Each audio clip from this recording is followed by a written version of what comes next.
안녕하세요. 율령입니다. 반갑습니다. 오늘은 지난 시간에 했던 내용에서 저희가 큰 방을 만들면서 큰 방 주변에 어떤 빈 공백이 생겼어요. 이제 그것들을 없애기 위해서는 어떤 이유로 그 빈 공백이 생겼는지, 그 빈 공백은 누가 가지고 있는 건지 그것도 알아야 될 것 같은데요. 그래서 오늘은 개발자 도구라는 걸 한번 사용해 볼 거예요. 앞으로 계속 써먹을 수 있는 도구인데, 그 다음에 두 번째는 그 개발자 도구를 통해서 우리가 기본적으로 우리가 원하지 않는 스타일을 갖고 있는 태그에 대한 속성을 좀 알아볼 거고요. 그리고 그 속성을 알았다고 하면은 그것을 스타일을 없애서 우리가 원하는 방식으로 이끌어갈 수 있도록 하는 리셋 파일도 한번 생성해 보는 방법도 알아보도록 하겠습니다. 제가 지난 시간에 이제 이 큰 방에 대한 내용을 스타일링을 하면서 실행 결과가 빈 여백이 생겼었죠. 자, 여기 보시면 여백이 생겼는데 이 여백이 생긴 것이 왜 생겼는지 이제 그걸 알아야 되잖아요. 그러기 위해서 우리가 앞으로 계속 쓰게 될 그런 도구를 간단하게 설명드리도록 하겠습니다. 그 펑션 키로는 F12, 12번 키를 누르시면은 이게 나와요. 자, 아니면은 위에 보시면은 이거 누르시면은 도구 더보기라고 하는 거 보시면은 개발자 도구라고 하는 게 있습니다. 자, 이걸 여셔도 돼요. 똑같은 겁니다. 만약에 브라우저가 크롬이 아니고 다른 브라우저라 할지라도 단축키는 다 똑같아요. F12 누르시면은 이 도구가 동일하진 않지만 유사한 도구들이 개발자 도구로 나옵니다. 자, 보시면은 이 도구에서 우리가 앞으로 뭐 스크립트, 자바스크립트를 사용할 때도 요긴하게 쓰고 또 성능 테스트 할 때도 요긴하게 쓸 수 있는 다양한 도구들이 있는데, 현재 우리가 쓸 수 있는 도구는 이 첫 번째와 여기에 있는 내용입니다. 여기 엘리먼트라고 하는 걸 클릭하시면은 그 HTML에 대한 내용이 나오는데, 요거 한번 클릭해 볼까요? 요거 한번 클릭하고 이게 지금 활성화 됐잖아요, 파란색으로. 그 상태에서 그 몬스터 쪽으로 한번 가져가 보세요.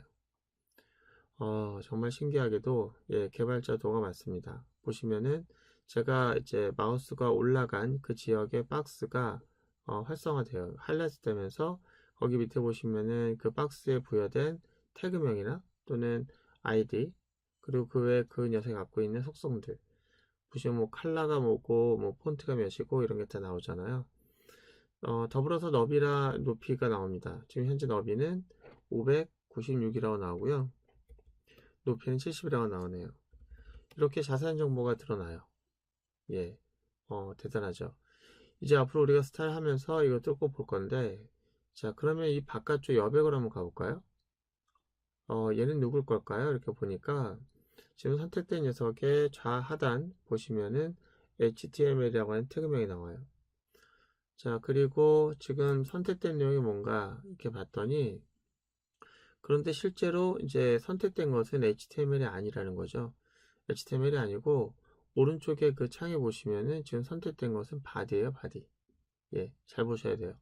HTML이라는 녀석이 나올 수도 있지만 결국은 HTML과 바디라는 녀석은 같은 위치를 지금 차지하고 있기 때문에 바디와 HTML 중에서 지금 이렇게 보기에는 HTML 나왔지만 실제로 오른쪽에 선택된 내용을 보면 동기화 되니까 잘 보셔야 돼요. 지금 제가 움직일 때마다 오른쪽만 보세요. 따라 움직이죠. 따라 움직이죠. 근데 제가 지금 선택한 내용에서 마지막 정착 지역은 바로 이 바디입니다. 이 바디 선택하고 나서 오른쪽에 보시면 뭐가 되어 있냐면은 이런 게 있어요. 현재 이게 지금 컨텐츠고요.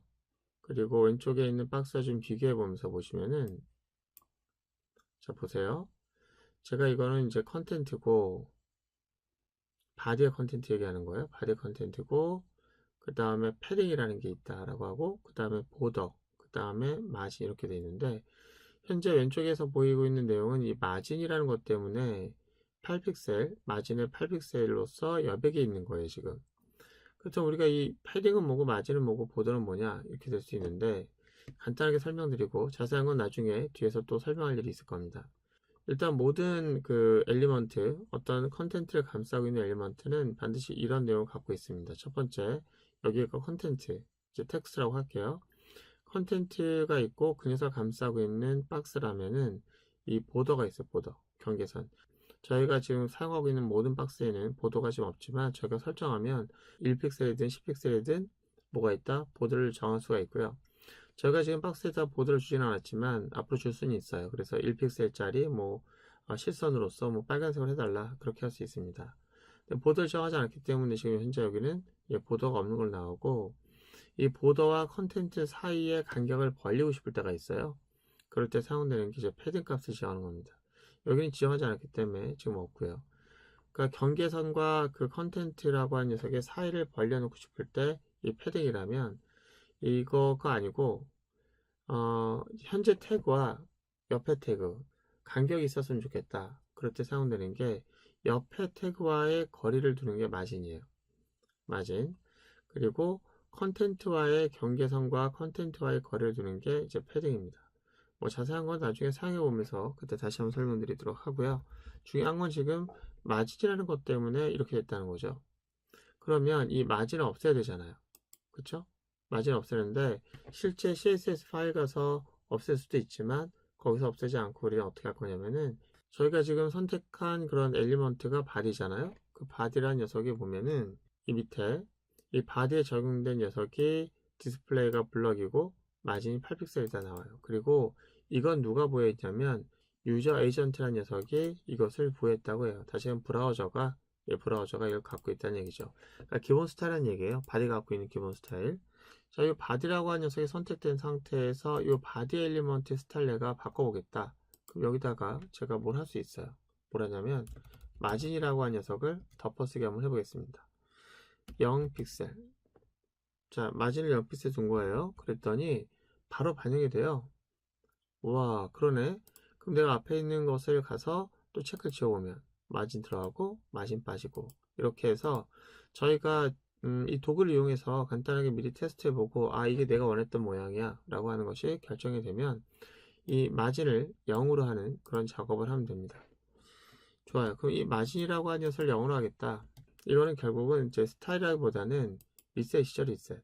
그런 리셋은 앞으로도 계속 또 사용할 수 있다. 뭐 다른 사이트 만들 때도 마찬가지다라고 하면은 리셋을 따로 분리해서 만드는 것도 괜찮겠습니다. 여기다 하게 되면은 이 스타일과 리셋 내용이 같이 있기 때문에 걔만 따로 갖다 쓸 수가 없잖아요. 그래서 여기다가 일단 리셋이라고 하는 거 하나 더 추가할 거예요. reset.css. 자, 그리고 이 녀석을 여기다 놓고 바디라고 하는 녀석의 스타일 중에서 마진을 제로로 두는 그런 리셋을 하도록 하겠습니다.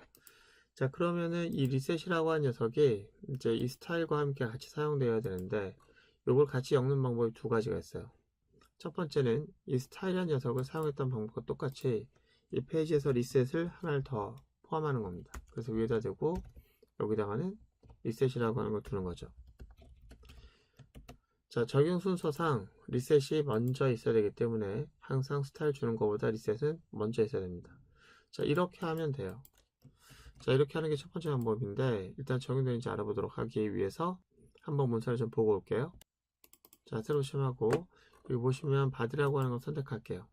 선택했는데 이제 어떻게 나오냐면 이렇게 나옵니다. 유저 에이전트가 가지고 있었던 이 마진이라고 하는 8픽셀이 reset.css 첫 번째 라인에서 제가 적용했던 것 때문에 얘가 덮어쓰게 된 거예요. 자, 8픽셀이 사라지고 0픽셀로 지금 바뀐 겁니다. 자, 제가 체크를 한번 지워볼게요. 이거 무효화 시키게 되면은 밑에 게 다시 살아나고, 체크하면 그것을 덮어쓰게 한 거예요. 스타일링은 이런 거예요. CSS를 가지고 저희가 스타일 주겠다는 것은 태그가 스타일이 없다는 게 아니라 스타일이 있는데 내가 원하는 모양, 내가 원하는 색깔, 내가 원하는 방식으로 스타일을 덮어쓰게 하는 겁니다. 이런 덮어쓰기를 잘해야 되는데 이런 덮어쓰기에서 여러 가지 문제가 또 발생해요. 아마 이 영상을 보시는 분들 중에는 CSS 공부를 많이 해보신 분들도 아마 있을 거예요. 이 CSS는 공부를 해도 문서를 만들기 쉽지가 않습니다. 굉장히 어려워요. 왜 그러냐면 다른 것과 달리 이 CSS는 속성을 다 알고 있다고 해서 문서가 만들어지는 게 아니에요. CSS 속성을 어떻게 활용할 것인가에 대한 그런 여러 가지 문제점들이 있는데, 서로 영향을 주고 받고 있는 것들, 뭐 우선순위의 문제라든지 또는 상호 연관되어 있는 속성들이라든지 이런 것들을 제대로 이해하고 있어야 되기 때문에, 뿐만 아니라 이런 CSS가 가이드가 없어서 사람마다 너무 제각각의 방식으로 스타일이 입히다 보니까 어떤 게 맞지? 어떻게 하는 게 바람직하지? 어떻게 하는 게 좀 더 효율적이지? 이런 고민하는 사람들에게는 갈수록 이게 더 어렵게 느껴지는 부분이 있습니다. 그래서 일단 제가 설명하는 과정에서는 가능하면 이 스타일 속성을 설명하는 것에 포커스를 맞춘다기보다는 문서를 만드는 방법에 대한 전체적인 기준 틀 이런 것들 설명하려 노력할 거예요. 자, 일단 리셋도 그런 의미죠. 그래서 제가 리셋이라든지 다양한 내용들을 설명할 때 거기에는 다 이유가 있고 그 이유를 설명하는데 포커스를 좀 맞추도록 하겠습니다. 자, 어쨌든 저희가 리셋을 지금 한번 해봤는데, 자, 이렇게 하는 방법이 있다고 했는데 그 방법 말고 주석으로 좀 할게요. 지우도록 하겠습니다. 그럼 두 번째 방법은 뭐가 있느냐? 일단 리셋을 제가 여기서 빼버렸기 때문에 문서는 다시 마진이 생겼을 거예요. 자, 어떤 방법이 있냐면 리셋이라고 한 녀석을 이 스타일 파일에서는 만약 필요하다 그러면 스타일 단위에서도 다른 파일을 포함시킬 수가 있어요. 그래서 여기다가 import라는 구문을 통해서 URL 해가지고 자, 분리되어 있는 리셋 파일을 포함시킬 수가 있습니다. 현재 스타일 파일과 이 녀석은 같은 경로에 있기 때문에 특별하게 다른 경로를 쓸 필요는 없죠. 그냥 리셋이라고 하는 녀석을 포함시키도록 하겠습니다. 이 포함시킬 때 원래 문자열은 이렇게 큰 따옴표로 감싸야 되겠지만 이제 감싸지 않아도 동작하기 때문에 감싸지 않는 분들도 꽤 있습니다. 일단 이렇게 해서 여러분들이 리셋 파일을 포함시키게 되면 똑같이 적용이 돼요. 잘 됐죠. 잘 됐는데 그렇다면은 우리가 항상 또 문제가 뭐냐면 이렇게 해도 되고 이렇게 해도 된다면은 어떤 방법으로 하는 게 좀 더 바람직합니까? 라는 질문을 할 수 있겠는데요. 당연히 많은 사람들이 이 방법이 더 깔끔하다고 생각할 거예요. 그죠? 저도 이 방법을 좋아합니다. 그런데 이 방법에는 문제가 좀 있어요. 어떤 문제가 있냐면 일단 그걸 이해하기 위해서는 먼저 브라우저가 어떻게 동작하는지를 좀 이해하는 게 중요할 것 같아요. 여러분들이 이 CSS 파일을 가져올 때 브라우저는 어떻게 동작하냐면 먼저 요 HTML 페이지를 웹서버에다 요청하겠죠. 그럼 브라우저는 이 문서를 받을 거예요. 이 문서를 받고 나서 그 다음에 이 내용을 보게 됩니다. CSS 파일도 필요하구나 해서 이걸 또 요청하게 돼요. 비동기적으로 백그라운드로 동시에 요청하게 됩니다. 문서가 다 로드되기 전에 얘가 요청될 수도 있는 거예요. 그래서 요청이 되면 동시다발적으로 다른 요청이 이루어지는 거죠. 백그라운드로. 그래서 이제 뒤늦게 이걸 또 받았어요. 받고 나서 보니까 또 다른 걸 또 요청해야 되잖아요. 그러니까 어떻게 돼요? 한번 가져온 다음에 그 다음에 얘를 또 요청하게 되고 얘를 읽으니까 또 얘를 요청하게 되는 거죠. 그러면은 아무래도 요청해서 CS 파일을 다 가져오는 데까지 걸리는 전체적인 시간이 여기다가 직접 포함시켰을 때보다는 요청 시간이 더 길어져요. 그래서 문서가 좀 크고 복잡할 경우에는 요청 시간이 길어지는 방식의 이런 방식보다는 이걸 여기다 등물로 해서 조금 더 실행 속도를 좀 빠르게 하고 싶다라고 하면은 여기다 둘 수도 있겠습니다. 근데 그것이 그렇게 큰 문제가 되지 않는다고 하면은 기본적으로 스타일 관리하는 면에서는 이게 훨씬 더 바람직하다고 볼 수 있겠죠.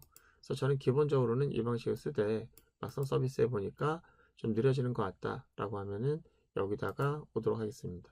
자, 이렇게 해서 우리가 리셋 파일을 이용해서 이 마진을 없앴는데 이 리셋이라고 하는 것은 이제 앞으로 계속해서 쓰겠죠. 다양한 것들을 이제 리셋할 텐데 그럴 때마다 우리가 브라우저가 보여주고 있는 그 녀석들은 에이전트가 어떻게 스타일을 주고 있는지를 좀 보면서 그것들 하나씩 하나씩 리셋으로 모아놓도록 하겠습니다. 자, 오늘 고생 많으셨고요. 다음 시간에 뵙도록 하겠습니다. 고생 많으셨습니다.